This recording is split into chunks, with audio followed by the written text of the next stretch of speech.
এই ভিডিওর মাধ্যমে আমি তোমাদের datum line, mean sea level, reduce level, absolute height এবং তার সাথে সাথে বেঞ্চমার্ক সম্পর্কে ডিটেলসে আলোচনা করে দিচ্ছি। ঠিক আছে, তোমরা যারা এসএলএসটি জিওগ্রাফি অথবা কলেজ সার্ভিস কমিশনের প্রিপারেশন নিচ্ছ তাদের জন্য এই ভিডিওটি হেল্পফুল হবেই। এছাড়াও নেট সেটের ক্ষেত্রেও এই ভিডিওটি কিন্তু সমানভাবে কার্যকরী হবে। তো একটা জিনিস খেয়াল রাখবে, এই 4-5টা জিনিস পড়তে গিয়ে প্রথমেই তোমাদের যেটা জানতে হবে সেটা হচ্ছে ডটাম লাইন। ডটাম লাইনটাকে ক্লিয়ার করো, তারপর বাদবাকি জিনিসগুলো অটোমেটিকভাবে তোমরা বুঝতে পারবে। দেখো, প্রথমে আমরা যেটা জানবো সেটা হচ্ছে ডটাম লাইন। পরীক্ষাতে বা তোমাদের ইন্টারভিউতে কিন্তু ধরে থাকে যে হোয়াট ইজ ডটাম লাইন, বিশেষ করে এসএলএসটি জিওগ্রাফির ক্ষেত্রে বা কলেজ সার্ভিস কমিশনের ক্ষেত্রে এইখান থেকে কিন্তু ইন্টারভিউতে তোমাদের প্রশ্ন ধরবে। তো ডটাম লাইনটা কি? ডটাম লাইন একটা হচ্ছে ভিত্তি স্তর বা রেফারেন্স স্তর, যার ভিত্তিতে কোনো একটা জায়গার উচ্চতা অথবা গভীরতাটাকে মেজার করা হয়। ঠিক আছে, তাহলে এটা কি একটা ভিত্তি স্তর বা একটা রেফারেন্স পয়েন্ট বা রেফারেন্স স্তর, তার ভিত্তিতে কোনো একটা জায়গার উচ্চতা বলো অথবা কোনো একটা জায়গার গভীরতা বলো সেটাকে মাপা হয়, সেটাকে আমরা কি বলবো? ডটাম লাইন বলবো। তাহলে মিন সি লেভেল কি, তাই না? আমরা কি জানি ডটাম লাইন, মিন সি লেভেল এগুলো কিন্তু কনফিউশন তৈরি হয়, তাই না? তো ডটাম লাইনটা কি হলো বলতো? সাধারণত যে কোনো একটা ভিত্তি স্তর হবে যার ভিত্তিতে কোনো একটা জায়গার উচ্চতা বা গভীরতাকে মাপবো, সেটা হচ্ছে ডটাম লাইন। কিন্তু এই ডটাম লাইন আবার দুই প্রকার হয়। সবচেয়ে বেশি প্রচলিত ডটাম লাইন যেটা, সেটাই হচ্ছে মিন সি লেভেল। বোঝা গেল? তাহলে সবচেয়ে বেশি প্রচলিত যেটা ডটাম লাইন সেটাকে আমরা কি বলবো? মিন সি লেভেল বলবো। ওকে, তাহলে যখন আমরা এই যে ডটাম লাইন বলো, মিন সি লেভেল বলো, আরএল, অ্যাবসলিউট হাইট আর হচ্ছে বেঞ্চমার্ক, এইগুলো যখন আমরা পড়তে যাব, পড়তে গিয়ে প্রথম তোমাদেরকে যেটা জানতে হবে সেটা হচ্ছে প্রথমেই জানবো আমরা ডটাম লাইনটা কি জিনিস। তাহলে এটা একটা ভিত্তি স্তর বা রেফারেন্স স্তর যার ভিত্তিতে কোনো একটা জায়গার উচ্চতা বা গভীরতা মাপা হয়। এই ডটাম লাইন আবার দুই প্রকার হয়। একটা আছে দেখো মিন সি লেভেল, এটা হচ্ছে সবচেয়ে বেশি প্রচলিত, একদম আন্তর্জাতিকভাবে স্বীকৃত একটা ভিত্তি স্তর বা বেস স্তর বা যেটাকে আমরা বলি রেফারেন্স লাইন। তো সেটা হচ্ছে মিন সি লেভেল। আর একটা কি আছে? অ্যাজুম ডটাম। তো যেখানে তোমার হচ্ছে মিন সি লেভেলটাকে ভিত্তিতে কোনো একটা জায়গার উচ্চতা বা হাইট ক্যালকুলেশন করা হয় না, তখন আমরা অ্যাজুম ডটামের ভিত্তিতে কোনো একটা জায়গার হাইট ক্যালকুলেশন করে থাকি। ঠিক আছে, তো সব জায়গাতে কিন্তু মিন সি লেভেল থেকে কিন্তু হাইট ক্যালকুলেশন করা সম্ভব হয়ে ওঠে না। তখন কি করা হয়? কখনো কখনো ধরে নেওয়া হয় যে এটা একটা ডটাম লাইন, তার ভিত্তিতে কোনো একটা জায়গার উচ্চতাটাকে মাপা হয়ে থাকে। বুঝা গেল? তাহলে কি হলো? প্রথমে আমরা কি জানলাম? ডটাম লাইন। ওকে, এরপর চলে আসি মিন সি লেভেল। তাহলে প্রচলিত, সবচেয়ে বেশি প্রচলিত একটা ডটাম লাইনের উদাহরণ হলো মিন সি লেভেল। আমরা জানি যে কোনো জায়গার উচ্চতা সাধারণত মিন সি লেভেল থেকেই কিন্তু মাপা হয়ে থাকে। তার মানে কি, মিন সি লেভেলটা একটা স্ট্যান্ডার্ড এবং আন্তর্জাতিকভাবে স্বীকৃত একটা কি ডটাম লাইন। ঠিক আছে, যেমন আমাদের ভারতের ক্ষেত্রে মুম্বাইটাকে ধরা হয় ডটাম লাইন বা মিন সি লেভেল, তার ভিত্তিতে সমস্ত কিছুর উচ্চতা কিন্তু মাপা হয়ে থাকে। ওকে, তো এই যে যেটা মিন সি লেভেল, সেটাকে কিভাবে ক্যালকুলেশন করা হয়? জোয়ারের এবং ভাটা, জোয়ারের সময় কি হয়? জলটা ফুলে ওঠে, এবং ভাটার সময় কি হয়? জলটা নেমে যায়। তাহলে এই যে জলটা ফুলে উঠলো এবং জলটা নেমে গেল, তাহলে এর মাঝের উচ্চতাটাকে ধরা হয় মিন সি লেভেল। বোঝা গেল? কিন্তু সেই মাঝের উচ্চতাটা কয়দিন ধরে দেখবে এটা, সেটা কিন্তু 19 বছর ধরে হিসাব করবে।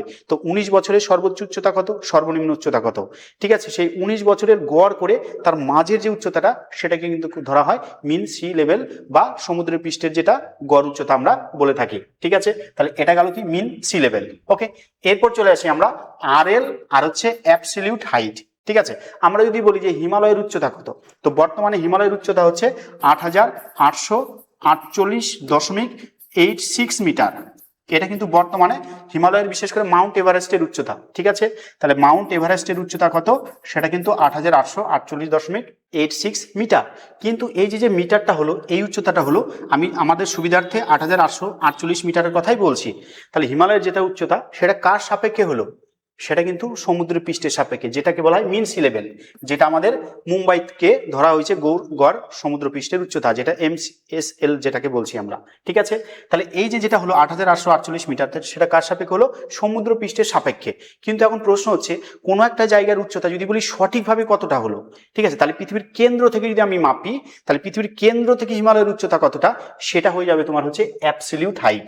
তাহলে যে কোনো জিনিসের উচ্চতা, দেখো আমি যে বিল্ডিংটাতে আছি সেই বিল্ডিং এর কিন্তু একটা হাইট আছে, সেই হাইটটা সমুদ্র পৃষ্ঠের সাপেক্ষে হতে পারে, সেটা আবার পৃথিবীর কেন্দ্রের সাপেক্ষে হতে পারে। তাহলে যে কোনো জিনিসের যদি সঠিক উচ্চতা আমরা মাপতে চাই, সঠিক উচ্চতা যদি জানতে চাই, তাহলে কোন হাইটটা লাগবে? অ্যাবসলিউট হাইটটা লাগবে। সেটা কোথা থেকে হবে? একদম পৃথিবীর কেন্দ্র থেকে হবে। তাহলে পৃথিবীর কেন্দ্র কত? আমরা কি জানি যে পৃথিবীতে এরকম পৃথিবী এরকম, এটা হচ্ছে পৃথিবীর কেন্দ্র, এখান থেকে এই পর্যন্ত কি এটা হচ্ছে পৃথিবীর ব্যাসার্ধ, তার উপর দেখা গেলো কোনো একটা এরকম হিমালয় আছে, এটা দেখালো হিমালয়। তাহলে হিমালয়ের উচ্চতা এখানে সমুদ্রপৃষ্ঠ যদি থাকে, এখান থেকে আমরা ধরলাম সেটার উচ্চতা 8,848 মিটার, কিন্তু সেটার উচ্চতা যদি আমি একদম পৃথিবীর কেন্দ্র থেকে ধরি, তাহলে সেটা কি হয়ে যাবে, অ্যাবসলিউট হাইট হয়ে যাবে। ওকে, এখান থেকে একটা ছবি দিয়েছি, ধরো এটা হচ্ছে পৃথিবীর কেন্দ্র, আর এখানে ধরো 100 মিটারের একটা কি লেখা আছে, এটা বিএম লেখা আছে, মানে একটা পিলার দিয়ে সেখানে বিএম এবং 100 মিটার লেখা আছে। ঠিক আছে, বিএমটা কি পরেই বলছি। তো এই যে 100 মিটার যেটা হলো, এর উচ্চতাটা কিভাবে মাপা হয়েছে, এটা হচ্ছে একটা ডটাম লাইন, এটা হচ্ছে একটা ডটাম লাইন। এই ডটাম লাইনটা কি, সমুদ্রপৃষ্ঠ, যেটাকে বলছে মিন সি লেভেল। তো তার ভিত্তিতে এখানকার উচ্চতাটা কত আছে, 100 মিটার আছে। ঠিক আছে, কিন্তু এটার যদি বলি এর অ্যাবসলিউট হাইট কত, তখন একদম পৃথিবীর কেন্দ্র থেকে চলে আসবে একদম এটার এই পর্যন্ত উচ্চতা, সেটা হয়ে যাবে তোমার হচ্ছে এর অ্যাবসলিউট হাইট। তো পৃথিবীর ব্যাসার্ধ কত জানি আমরা, 6,400 কিলোমিটার, তাই না? তো এভারেজ এটাকেই ধরা হয়, এর সাথে এটার উপরে যে 100 মিটার আছে সেই হাইটটা যোগ করে দিলে এটার কি পাবো, অ্যাবসলিউট হাইট পাবো। কিন্তু দেখো ঘটনা কি হচ্ছে, আমরা কিন্তু এখানে এই 6,400 সাথে 100 মিটার যোগ করছি না, আমরা কি বলছি যে এটার বেঞ্চমার্ক বা এটার উচ্চতা কত বললাম, যে 100 মিটার বললাম। ঠিক আছে, তো এই যে যখন 100 মিটার বললাম, তার মানে এইখান থেকে এটার উচ্চতাটা 100 মিটার হলো। তাহলে অ্যাকচুয়ালি এটার উচ্চতা কি 100 মিটার না, তার সাথে এটা হওয়া উচিত ছিল, এটা হওয়া উচিত ছিল। তো এই দুটোকে যোগ করে যদি বলতাম তাহলে অ্যাবসলিউট হাইট হলো। তো তার ক্ষেত্রে কি হচ্ছে, আমরা এই জিনিসটাকে বাদ দিচ্ছি, শুধুমাত্র ডটাম থেকে যে উচ্চতাটা দেখাচ্ছি যে 100 মিটার, এটাকেই বলা হয় রিডিউস লেভেল। এটাকে কি বলা হবে, রিডিউস লেভেল বা RL বলা হবে। কেন বলতো, আমরা নিচের যেটা পৃথিবীর কেন্দ্র থেকে একদম ভূপৃষ্ঠ পর্যন্ত যে উচ্চতাটা, ঠিক আছে, যেটা পৃথিবীর ব্যাসার্ধ, সেটাকে বাদ দিচ্ছি, এটাকে বাদ দিয়ে ক্যালকুলেশন করছি, কমিয়ে দিচ্ছি, তাই এটাকে আমরা কি বলবো, রিডিউস লেভেল বলবো। তাহলে রিডিউস লেভেলটাও কিন্তু মনে রাখবে, ডটাম লাইন থেকে কোনো একটা জায়গার হাইটটাকে মাপা হয়। কিন্তু এটা রিডিউস কেন বললো, যেহেতু মেন যে টোটাল উচ্চতা হওয়ার কথা ছিল কেন্দ্র থেকে যে পৃথিবীর ব্যাসার্ধটা, সেটাকে বাদ দেওয়া হয়েছে, তাই এটাকে কি বলা হলো, রিডিউস লেভেল বলা হলো। তো কোনো একটা জায়গার যখন রিডিউস লেভেলটাকে পাওয়া যাবে, তখন সেখানে কি করা হয়, একটা পিলার পুঁতে সেখানে কি করা হয়, সেটাকে মার্ক করে দেওয়া হয় যে 100 মিটার বা 200 মিটার বা 500 মিটার, তখন সেটা হয়ে যাবে কি বলতো, বেঞ্চ মার্ক হয়ে যাবে। এই বেঞ্চ মার্ক কি হবে বলতো, তখন এটা আবার আরেকটা রেফারেন্স পয়েন্ট হয়ে গেল।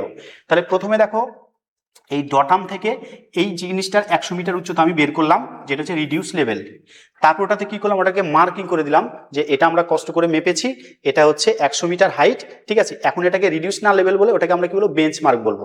কেন বেঞ্চ মার্ক বলবো, এরপরে দেখো এখানে এরকম একটা বড় বিল্ডিং তৈরি হয়েছে, বলছে এই বিল্ডিংটার উচ্চতা আমরা মাপবো। ঠিক আছে, তাহলে এই বিল্ডিংটার উচ্চতা মাপতে গেলে এটার পরে যতটা উচ্চতা আছে, এখান থেকে এইটুক যে উচ্চতা আছে সেটাকে যোগ করে দিলে এটার উচ্চতাটা পেয়ে যাবে।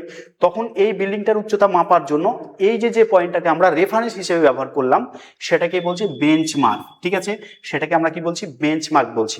বুঝা গেল? তাহলে আমরা কি কি পড়লাম, একটা হচ্ছে ডটাম লাইন, একটা মিন সি লেভেল, একটা হচ্ছে RL। RL পড়তে গিয়ে প্রথমে আমাদের যেটা জানতে হবে সেটা হচ্ছে অ্যাবসলিউট হাইট। অ্যাবসলিউট হাইটটা কি, একদম পৃথিবীর কেন্দ্র থেকে কোনো একটা জিনিসের উচ্চতা, সেটা হচ্ছে অ্যাবসলিউট হাইট। কিন্তু যখন ডটাম লাইন থেকে কোনো একটা জিনিসের উচ্চতাকে মাপবো আমরা, তখন সেটা হয়ে যাবে RL। আর RLটাকে যখন একদম মানে পয়েন্ট করে দিব, ওইখানে পিলার গেতে বা কোনো দেওয়ালে দাগ দিয়ে যখন লিখে দিব RL এর মানটা, সেটা হয়ে যাবে কি, বেঞ্চমার্ক। ঠিক আছে, তাহলে বেঞ্চমার্কটা আর কিছুই না, এটা আসলে কোনো একটা জায়গার ওয়েল নোন হাইট, মানে কোনো একটা জায়গার জানা উচ্চতা, সেটাকে আমরা কি বলবো, জানা উচ্চতাটাকেই বলবো, বা জানা রিডিউস লেভেলটাকেই আমরা বলবো বেঞ্চমার্ক। ওকে, তাহলে প্রথমে আমরা কি দেখলাম, ডটাম লাইন, তার মধ্যে মিন সি লেভেল, সেটা নির্ণয় করা হয় কিভাবে, 19 বছরের গড়ে। আর তারপর বললাম RL, রিডিউস লেভেল। কেন রিডিউস লেভেল বললো, অ্যাকচুয়ালি অ্যাবসলিউট হাইটটা জানার পরে আমরা রিডিউস লেভেলটাকে জানবো।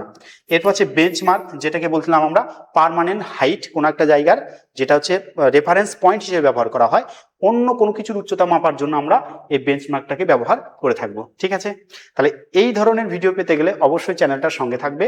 তোমরা যারা SLST জিওগ্রাফি বা কলেজ সার্ভিস কমিশনের ইন্টারভিউ প্রিপারেশন নিচ্ছ, ভিডিওটি কেমন লেগেছে অবশ্যই কমেন্ট করে জানাবে। ধন্যবাদ সবাইকে।